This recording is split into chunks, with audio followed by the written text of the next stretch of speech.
Hi folks, welcome to a video where I'm going to work through a few examples from the perimeter, area, and circumference homework.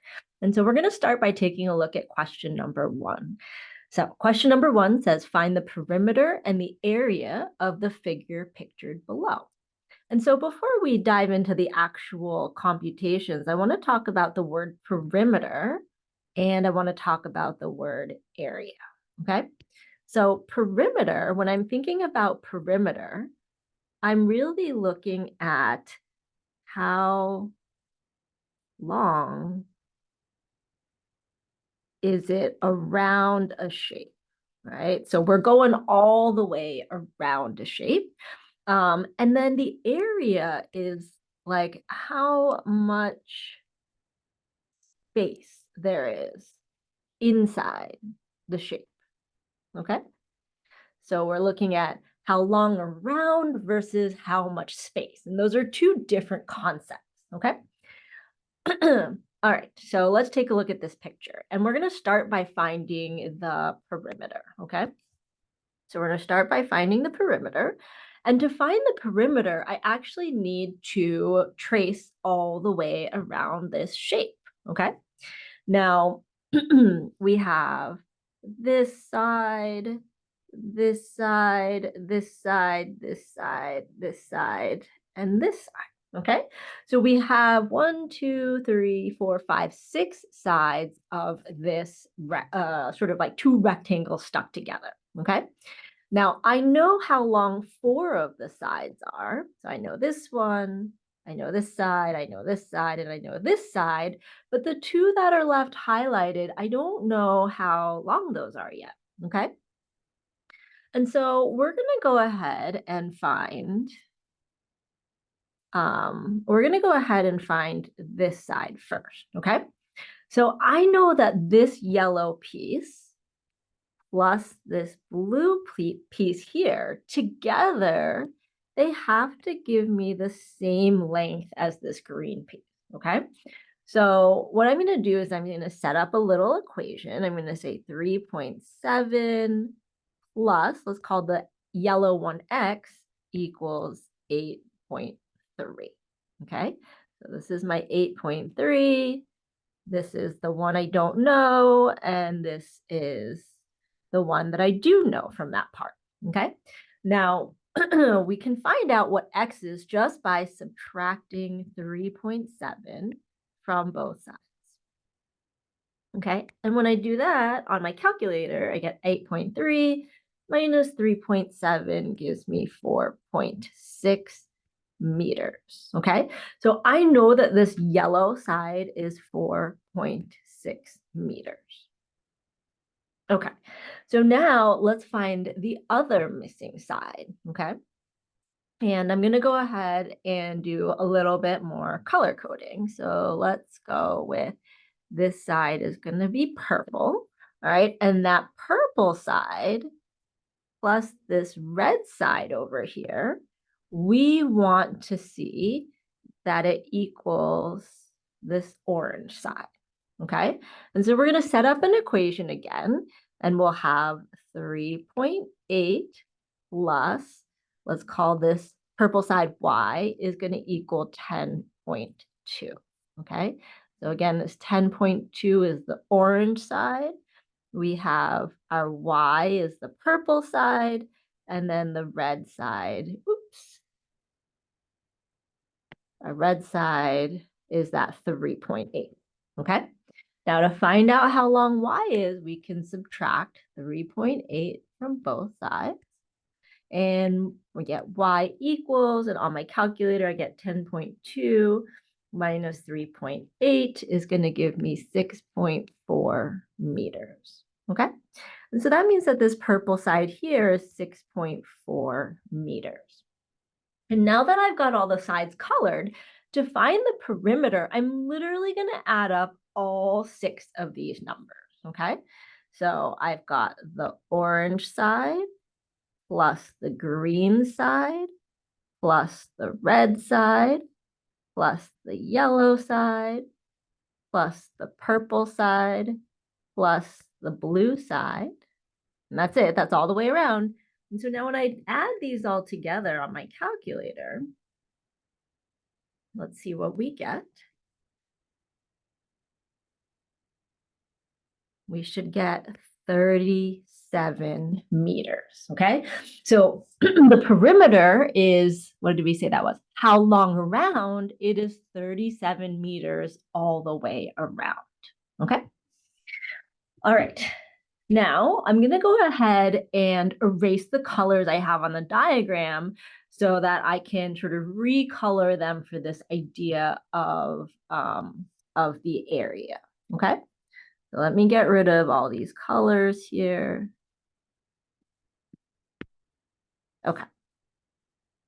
So now, if I want to find the area of this shape, what would be important for me to do is to sort of divide it into smaller shapes that I know.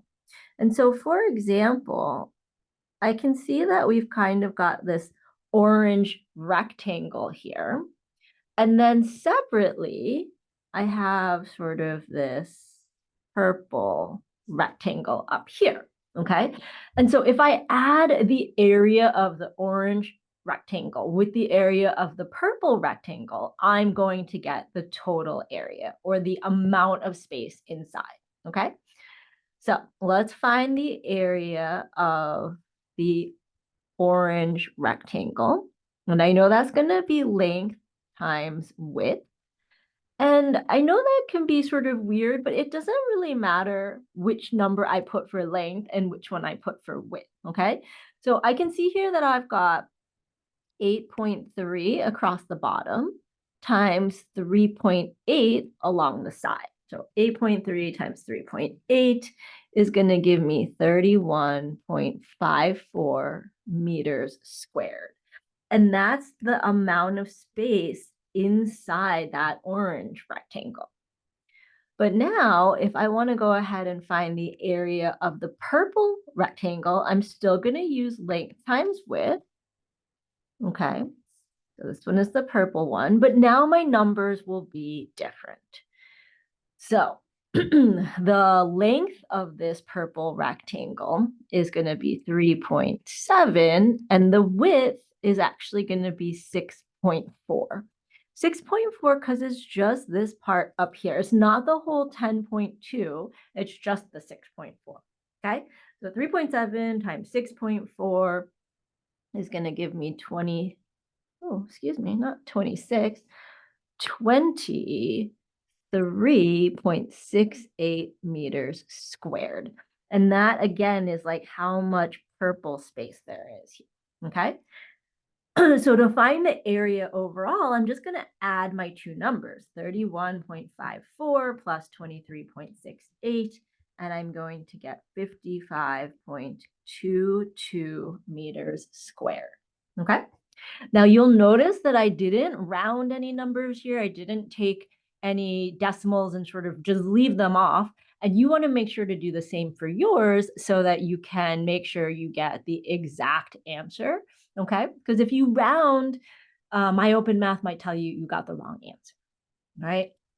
So hopefully this question will help you with number 2 and number 3. But now let's go ahead and move on to another example. Now we're going to take a look at number 5, okay? So number 5 says find the perimeter of this trapezoid.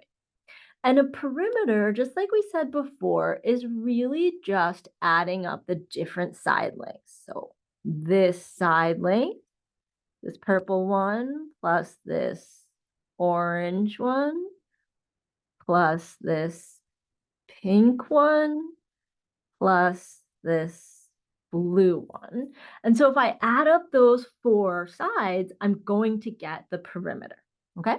So that means I've got, let's start with the purple plus the orange plus the pink plus the blue. And we're going to carefully type these into our calculator, and we're not going to lose any decimal points. And we end up with 43.6. Okay. Now, while we're here, I actually want to do an example that's going to be like number 13. okay?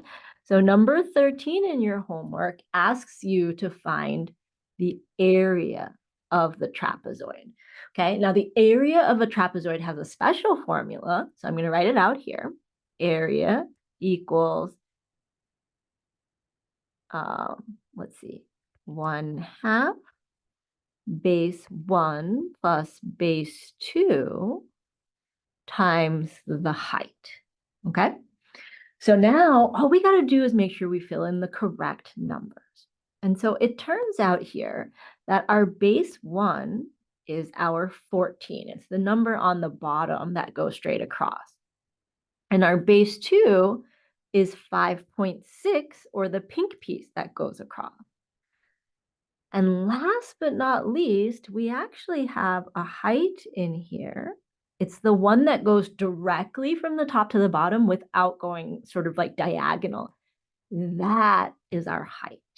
So in this case, our height is 11.2, okay? I'm going to plug in my numbers. We've got 1/2 times 14 plus 5.6 times 11.2. Okay, let's see. 1/2, 14 plus 5.6 is going to give me 19.6 times 11.2. All right, let me leave myself some more space down here. I'm going to go ahead and turn the 1/2 into a 0.5. All right, and that way I can just type in everything into my calculator at once. So I get 0.5 times 19.6 times 11.2, and I get 109.76. Okay, so again, this is not for number 5, it's for number 13, but it's the same kind of shape. So I wanted to show you how to find a perimeter, like how long around, and the area, like how much space is inside there. Okay. All right, I believe we've got one more example in this section, and that is question number 7. Okay, so question number 7 says to find the circumference of the circle, okay? So to find the circumference of the circle, circumference equals 2 pi r, okay? So we need to find out the radius of our circle. And the way we find the radius of our circle is we go to our center and we count out how many boxes it takes to get to an edge. And so here I can see it takes 1, 2, 3, 4, 5. So that means that my radius here is 5. Okay. And so when I plug that in, I'm going to get C equals 2 times pi times 5. And so when I type this into my calculator, I get 2 times 3.14 times 5. Let's see what we get. 2 times 3.14 times 5 gives me 31.4. Okay, so 31.4 is the circumference of our circle. And the circumference just looks at how much there is all the way around that circle. Okay, so circumference is like our perimeter. Now, question number 17 has a similar looking diagram, but it asks you to find the area of the circle. Okay, so the area of the circle is not the blue part that I just highlighted, but instead it's going to be like how much space there is inside of there if I had colored that properly. Okay, so the area formula for a circle is pi r squared. So good thing we already found our r from before. We have pi times 5 squared. Okay, and when I type this into my calculator, I can really say 3.14 times 5 times 5. And so let's see, 3.14 times 5 times 5 gives me 78.5. Okay. And so again, this is sort of doing question 7 and 17. If you have a circumference, you're looking for how long it is around. And if you're looking for area, you're looking for how much space is inside of that shape. Okay. All right. I hope this was helpful. Let me know if you have any questions and I'll talk to you later.